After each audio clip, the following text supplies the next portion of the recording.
Well, howdy there, folks. James from Political Friar coming at you again. I got the LSE hat on, so we're going to talk about international relations a little bit. I am going to talk again about Israel and Gaza, of course. It's the story that's going to stay in the headlines for a while. But before I get into it, I want you to make sure you hit that like button and subscribe button so you don't miss any of these videos as I get them turned out and we can work through the news together. So, Israel and Gaza. I want to talk about the end game, or at least what appears to be some of the options for the end game.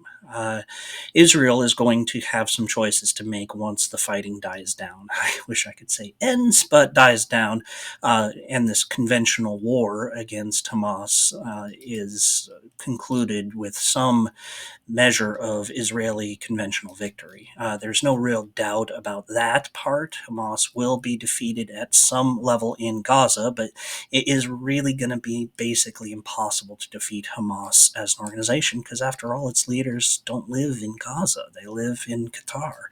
And so Hamas will not, despite the Israeli pronouncements, will not be annihilated.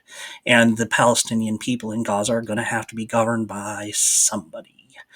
So, what are Israel's options? Well, at least in the short term, what Israel is going to do is it's going to reoccupy the Gaza Strip. It kind of has to. It is going to provide the sort of humanitarian relief that looks like water and food for areas that are behind the Israeli army's lines, and then obviously internal security. That would otherwise be called an occupation. And it's going to be that way for a while. Bibi Netanyahu has called that occupation to be for an indefinite length. And he says indefinite, I think, meaning the real meaning of that word, which is he doesn't know how long. It's not defined, indefinite, not how the word is colloquially used in English, which means forever. At least I hope he doesn't mean forever, because an occupation of Gaza didn't work out before. It's not going to work out again. There's good reasons why the Israelis got out of Gaza in 2007. Unfortunately, they got out in such a way that Hamas took over, and Hamas turns out is a real bad neighbor. Nobody can live next to Hamas at this point. They've proved that they are incorrigible, and there is no amount of trimming the grass that will keep them from continuing their forever war against Israel with the explicit goal of wiping out the Jewish state. So, after the reoccupation, which I think will be temporary, who takes over then? And there's a couple options. There has been pushes to think about maybe the United Nations would send a peacekeeping force there, kind of take it in as an international ward. I don't think that'll happen. No country wants to send their peacekeepers into that mess. And it would have to be some kind of neutral third party. It would have to be somebody like Kenya. Yes, Kenya, for example, is sending peacekeepers to Haiti right now to try to restore the government there. A mission like that in Gaza is a totally different animal. You're going to have resistance forces from the Palestinians themselves. Even though the occupation isn't Jewish or Israeli, it's still going to come under fire, and nobody wants to be there to deal with that. And so the UN is almost certainly out because nobody's going to volunteer for that job.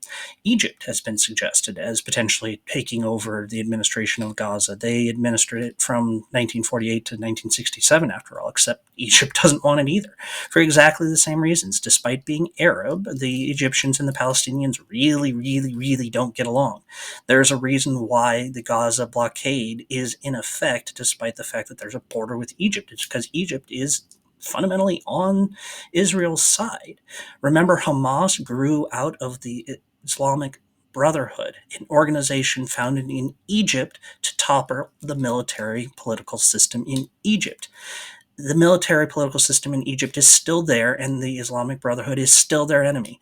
No, Hamas is not going to cooperate with Egypt, and Hamas is not going to be destroyed in Gaza. Therefore, Egypt will not take Gaza under any circumstances. I've seen people on the right in Israel and in the United States suggest a more permanent solution to the Gaza problem. And that is to depopulate Gaza, shove those 202 million people over the border into the Sinai, to hell with what Egypt thinks, and then presumably recolonize it with Jewish settlers. This is not as far-fetched as it should be. The intelligence ministry in Israel more or less put a position paper out suggesting that this is the ideal solution, is to just annex the territory and depopulate it. I ran across an essay from our old friend Jonathan Pollard of spy fame calling for exactly that. You will find this on the Israeli right, and it's not secret. They want a genocide. I don't think it'll happen because the United States will say no. And the United States will turn without the United States' support, Israel will turn into a pariah state on the order of North Korea. And if they depopulate Gaza and commit a genocide, boy, they'll deserve it. That is a worse war crime than anything North Korea has ever done. So I don't think it'll happen, despite the fact that it's an idea that's floating out there in the Israeli zeitgeist. The Americans will stop it. So Blinken actually came out last week and suggested what he thinks is the right solution. And of course, I'm talking about Antony Blinken, the U.S. Secretary of State. He says that the only organization that could possibly govern Gaza is the Palestinian Authority. That may very well be the only answer. The problem with the Palestinian Authority is that it's feckless and corrupt. Its leader, Abbas, is 88 years old. He was elected in 2005 in a free and fair election to a 4-year term. It's 2023. There's never been any more elections. And by the way, everybody in the Palestinian Authority takes bribes, and the only people who didn't take bribes got kicked out of Palestine, and they're now living in the United Arab Emirates or elsewhere. So the leadership of the Palestinian Authority is not just suspect, it's useless. And now we're going to give them Gaza to somehow administer, despite the fact that Hamas is still there, and Hamas is a sworn enemy of the Palestinian Authority Party in Fatah. No, that's just as bad as any other occupying force. Despite the fact that it's got a Palestinian face, it's still going to fail in governing Gaza as it is currently constituted.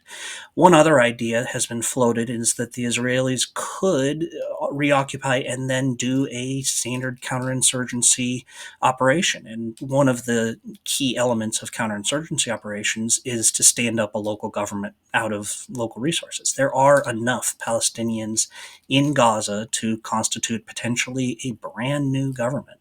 A recent poll suggested that 73% of the Gazan population actually favors a two-state solution and peace with Israel.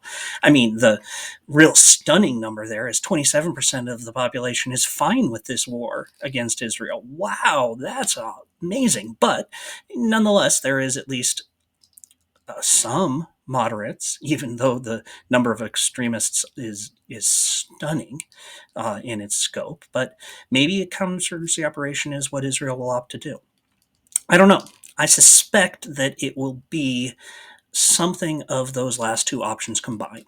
It'll be, in effect, a counterinsurgency operation where Israel is occupying Gaza, but the new government that gets stood up will be under the auspices of the Palestinian Authority, quote unquote.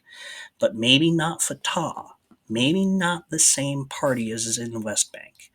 That is effectively just a new government, but it'll have the right name and it'll have the right face. Anyway, let me know how wrong I am in the comments down below. Give me your rank speculation down there with what you think is going to happen, and we'll keep watching this. I appreciate you taking the time. Hit that like, of course, the subscribe button. Help people find these videos. I appreciate it. Thanks.